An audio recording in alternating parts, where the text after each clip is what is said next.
Hi guys, അപ്പോൾ Eid holidays ആയപ്പോൾ ഞങ്ങൾ അബുദാബിയിൽ പോയിട്ടുണ്ടായിരുന്നു കേട്ടോ. എല്ലാവരും യു എയിലാണെങ്കിൽ കൂടിയിട്ട് ഓരോരുത്തർ ഓരോ സ്ഥലത്താണ് കേട്ടോ ഞങ്ങളുള്ളത്. അപ്പോൾ ഇങ്ങനെ ലോങ് ലീവൊക്കെ വരുമ്പോൾ നമ്മളെല്ലാവരും കൂടി എവിടെയെങ്കിലുമൊക്കെ കൂടാറുണ്ട്. അപ്പോൾ ഇത്തവണ ഞങ്ങൾ അബുദാബിയിൽ ചേച്ചിയുടെ അടുത്തേക്കാണ് പോയത് കേട്ടോ. അപ്പോൾ അവിടെ എത്തി കുറച്ച് നേരം കഴിഞ്ഞപ്പോൾ ഞങ്ങൾ ബീച്ചിലേക്ക് പോകാമെന്ന് വിചാരിച്ചു. പക്ഷേ അവിടെ 7 മണിക്ക് ശേഷം വെള്ളത്തിലേക്ക് ഇറങ്ങാൻ അവർ റെസ്ട്രിക്റ്റ് ചെയ്യും കേട്ടോ. അപ്പോൾ ഞങ്ങളവിടെ എത്തിയപ്പം തന്നെ 6:45 ആയിട്ടുണ്ടായിരുന്നു. അപ്പോൾ ബീച്ചിൽ പോകാൻ ഏറ്റവും ഇഷ്ടമുള്ള ആൾ നവ്വാണ് കേട്ടോ. നവ്വിന് വെള്ളത്തിൽ ഇറങ്ങി കളിക്കാനും അതുപോലെ മണ്ണിൽ കളിക്കാനൊക്കെ ഭയങ്കര ഇഷ്ടമാണ്. പക്ഷേ നമ്മൾ എത്തിയത് ലേറ്റായിട്ടായ കാരണം കൊണ്ട് വെള്ളത്തിലധികം കുട്ടിക്ക് കളിക്കാൻ പറ്റില്ല. അപ്പോൾ അതേ മണ്ണിലിരുന്ന് കളിക്കുകയായിരുന്നു. പിന്നെ ലീവായ കാരണം കൊണ്ട് ഭയങ്കര ക്രൗഡഡ് ആയിരുന്നു കേട്ടോ. ഒരുപാട് ആൾക്കാരുണ്ടായിരുന്നു, ഒരുപാട് ഫാമിലീസ് ഉണ്ടായിരുന്നു.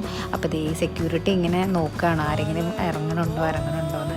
അപ്പോൾ അങ്ങനെ ഞങ്ങൾ കുറേ നേരം അവിടെ ഇരുന്ന് നല്ല സൺസെറ്റൊക്കെ ആസ്വദിച്ച് കുറച്ച് നേരം അവിടെ എൻജോയ് ഒക്കെ ചെയ്ത് നൈറ്റൊക്കെ ആയപ്പോൾ തിരിച്ച് റൂമിലേക്ക് പോയി. അപ്പോൾ അത്രയേ ഉള്ളൂ.